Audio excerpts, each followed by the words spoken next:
Only 5 billion words this time. This should be easy.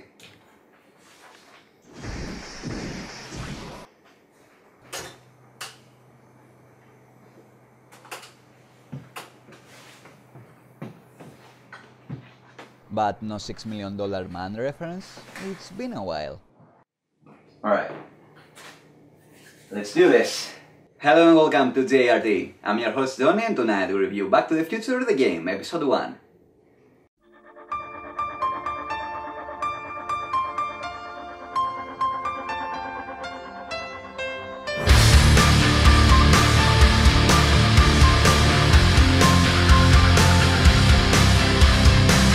Some people say The Lord of the Rings, others say Star Wars, I say Back to the Future is the greatest film trilogy of all time. That's right. Never mind your Godfathers and your fistful of dollars, Back to the Future is where it's at. All three parts work well enough alone, but they play off each other amazingly and blend together to create a truly memorable trilogy. I don't think anyone denies that the way they retraced their steps in Part 2 was ingenious, but some people are upset that Part 3 features cowboys and Indians. As if more Wild West action is ever a bad thing. Anyway, the thing is that the tight-rated and clever production of the movies left you satisfied with the arc, but clamoring for even more. Developers Telltale, who seem to have franchise-reviving powers that border on magical, are stepping up once again to give the people what they want, by providing a fresh Back to the Future story told in their trademark episodic adventure game format. Now, while Telltale's intentions are always praised, their results are more divisive. The first big break was with the Sam & Max franchise, and a lot of critics complained that Save the World just wasn't up to snuff. Personally, I enjoyed it. I think anyone who didn't was comparing it with the excellent Sam & Max Hit Their Own adventure game by LucasArts, which makes sense since they both are adventure games after all, but is also kind of unfair. I think Telltale's take was actually meant to be compared more with a TV series. So, going in Sam & Max Season 1, I wasn't looking for complex puzzles that required items from 1,000 locations to solve. I just wanted some toy Sam & Max banter, weird situations that escalate uncontrollably, and loads of cartoon lunacy. And those things Telltale delivered expertly. Sure, I could go through the puzzles half asleep, but the dialogue had me smiling throughout, and that was more than enough to consider Telltale's episodic experiment a success. Of course, when Telltale started elevating the puzzle quality and the production values for the following seasons, I liked it even more, to the point I consider Season 3, The Devil's Playhouse, one of the best releases of 2010. But the point is that although I didn't mind the puzzles in Season 1 Sam & Max, I do mind them in Back to the Future, the game. And the bar was set even lower since there doesn't exist an excellent Back to the Future Hit the Road adventure game. Probably because where Doc and Marty are going, there are no roads. Unfortunately, the puzzles haven't simply regressed back to 2006 standards, they've reached new levels of simplicity and, worst of all, laziness. Twice you have to recycle the solution from a previous puzzle to a new one, and that's just painfully obvious filler. Huh, deja vu. I'd rather if the developers didn't put puzzles there at all, if they couldn't be bothered to come up with something new. And when I say new, I mean it strictly in terms of this single episode, because if we broaden the scope, there is nothing here you haven't seen a million times before in other adventure games. Cool. No! There is only one instance where you don't have an overused mechanic in play, and Telltale couldn't even be bothered to code it correctly. While Doc is arguing with his father, he's simultaneously trying to tell you what you are supposed to do to finish up a vital concoction. He uses wordplay to put one hint in each of his sentences, but his father's retorts happen to contain similar keywords that could, in theory, confuse you and make you mess up the sequence. It is a neat concept, but it just doesn't work as intended. All the lines are pretty clear, the father doesn't interject enough, and you get the hints easily. You're more likely to make a mistake because the usable items aren't properly highlighted. And since this is the only relatively unique puzzle in the episode, is it too much to ask that it works correctly? This could have been a centerpiece of a puzzle, similar to the Doctor's Table in Tales of Monkey Island, but they just blew it. Speaking of Monkey Island, one thing I was worried about when Telltale announced they'd be creating a new one was that the TV sitcom approach of their previous adventure games couldn't really work with that franchise. A smaller current cast and few heavily recycled locations come in direct contrast with a plethora of colorful characters and fantastic locales Guybrush encounters in his adventures. See, you have an eye for quality! My fears were realized as early as the opening, which was embarrassingly dull and empty, but they were alleviated over the course of the season. Telltale did eventually manage to work their engine and formula enough to deliver a more varied and adventurous experience, and Tales from the Island ended up being a pretty good game overall. Refreshing. Now, one of the things I wondered about when Telltale announced they'd be making a new Back to the Future game was if they could somehow work in a fun action sequence. Each Back to the Future film has at least one high action set piece, but the Telltale tool can't handle something like that at all. What the hell is that? True enough, we do get an action cutscene and it is pathetic. They do try what with the slow-mo and all, but come on, seriously. There is a better effort near the end though, even if it doesn't make much sense. Speaking of things that don't make much sense, let's talk about the game's most important part, the story. Now, I really like the hook. It is 6 months after the events of the last film, which puts us around May 1986, and the dog hasn't shown any sense of life since he took off with his flying time-traveling locomotive. Yeah, part 3 might have been a little weird, just go with it. As a result, he is assumed dead and his lab and belongings are being put up for sale to cover his ever-increasing pile of bills. Marty decides to visit the old lab and try to convince the law, I guess, that the dog is still around, or failing that, make sure that nothing relating to time travel makes its way into the wrong hands. And by wrong hands, I mostly mean Biff. Suddenly, the DeLorean shows up, without a driver, and Marty eventually figures out that the dog is around indeed. He's locked up inside the local prison in 1931. Jeez, I gotta rescue him. So Marty drives the DeLorean back in time once more, reunites with the good doctor, and they try to come up with a plan to get him out before he's executed for a crime he didn't commit. So I like the story so far. It's a good, simple Back to the Future-esque plot. But here's where they mess up unforgivably. And I'm not trying to nitpick. I mean, I don't mind that Marty is wearing the same clothes he wore 6 months ago. Maybe he got nostalgic. I don't even mind that he goes back in time just one day before the dog's reported death, even though by now he really should know better. Why do we have to cut these things so damn close? But I do mind that the dog's solution to his predicament is guaranteeing the disruption of the timeline by working with his younger self. Not me! 1931 me! What? Are you insane? Now, the dog is adamantly against changing the natural course of history, in theory, but how careful he actually is when hopping through time periods fluctuates during the films and especially in the animated series. But he always shows the utmost caution when dealing with direct ancestors, and especially with past versions of the time traveler. He avoids them like Teen Wolves avoid search. Even in this very episode, a few seconds ago, the dog was speechless at the mere thought that Marty talked with his grandfather. No! And now he's all for enlisting his 30s counterpart, Right! who hasn't even decided to become an inventor yet. I have absolutely no interest in science. Yeah, what could possibly go wrong? Great Scott! This is unbelievably out of character. The only reason for the dog to say that is to set up a series of episodic adventures, and that's just lazy writing. If you absolutely must have a plotline where the heroes clean up their own mess, then at least have Marty be the catalyst. The dog can't possibly make a judgment call this monumentally wrong. How could I have been so careless? And it's a real shame too, because when they aren't behaving like idiots to serve the paper-thin plot, they really are the characters we remember from the films, and you can't help but want to spend more time with them. This is the game's only saving grace, the one thing Telltale got absolutely right, and they are playing it for all it's worth. It's so wonderful to see you. Back to the Future, the game, is one of the slyest uses of license power. Christopher Lloyd reprises his role as the older Doc Brown, and he is, as always, a delight to listen to.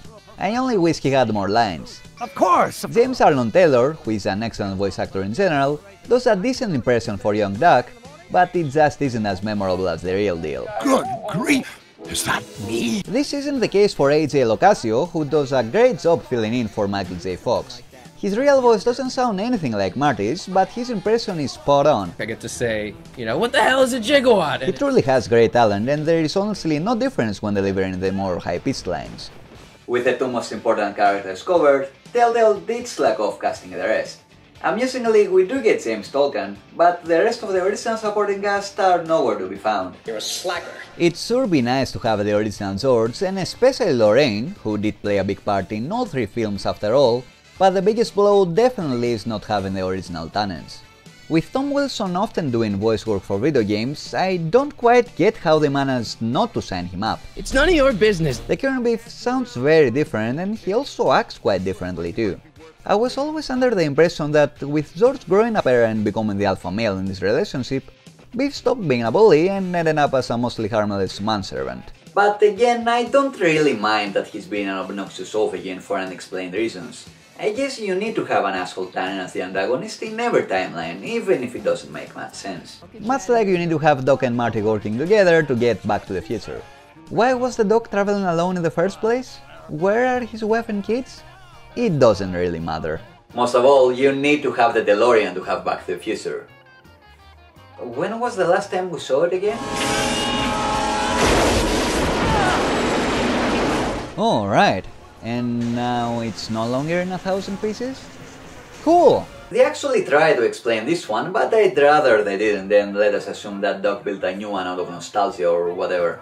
You see, what they say is that the Lightning Part 2 sent one DeLorean back to 1885, which was the one we saw getting destroyed in the end, and another one forward in time that the Doc eventually encountered in his travels. What? This doesn't make much sense, but I'd let it slide if it wasn't for the fact that the Doc was also inside the DeLorean when it malfunctioned. So logically, shouldn't we have a duplicate Doc running around as well? Granted, this is only the first episode, so the duplicate Doc could come into play later on, but honestly, that would be a pretty dumb twist. Anyway, these are the dangers of reviewing a 5-part series early, and as it stands now, Back to the Future the game is a bad game that can, however, be enjoyable based on nostalgia alone. Adventure games run on the quality of their puzzles and their writing. The puzzles here are terrible and the writing is lazy. That sucks. The characters are mostly fine, they are written by original creators Zemeckis and Gale after all, and they are really boosted by some clever casting, but they often act unrealistically just to drive the plot forward, and the plot has many holes nevertheless. But it still is great to hang around with the real Doc and Marty again, even if it's only for a couple of minutes of this 4-hour episode. Jeez, we've been back together for 5 minutes, Doc. You're already talking about the end of the universe. I've missed that. If you like Back to the Future, you'll enjoy episode 1 just for these exchanges, even if the rest of it disappoints.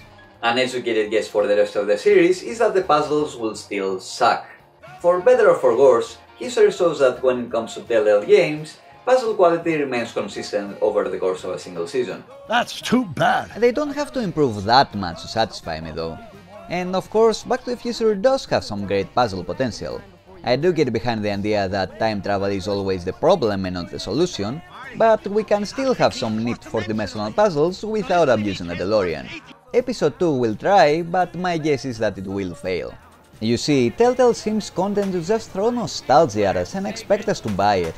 The solution to this puzzle involves a giant amplifier. Cool! And they just try to force it too often and too hard. Come on, you don't have to throw every reference in the first episode. The thing is, even the first film had decent puzzles, despite not being an adventure game at all.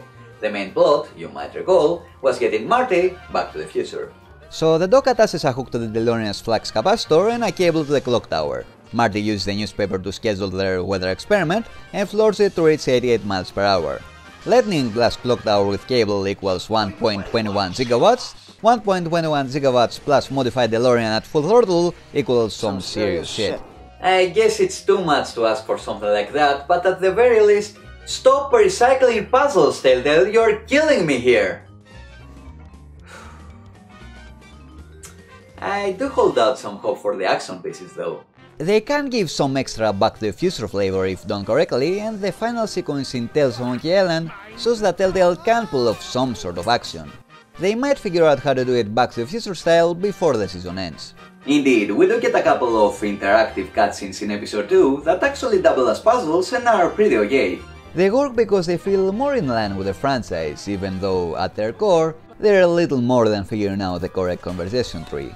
For that matter, most of the puzzles in Get Tannen are about picking the right dialogue choices instead of the usual guess which items you can use together, which is fine by me, but I wouldn't go so far as to call the puzzles better than those in episode 1, because they are so ridiculously easy. It couldn't be simpler. The highlight is probably the one they borrowed from the season finale of The Devil's Playhouse. You are supposed to use the music to get the officer in the right mood to advance the plot, but while your available songs were humorously titled to allude to their content in The City That Dares Not Sleep, here they're actual songs that are simply described as angry song, sad song, secret song. How stupid do they think we are? Again, I don't really mind that you can play the game on autopilot, because I'm here for the dialogue, but come on, this is just too condescending.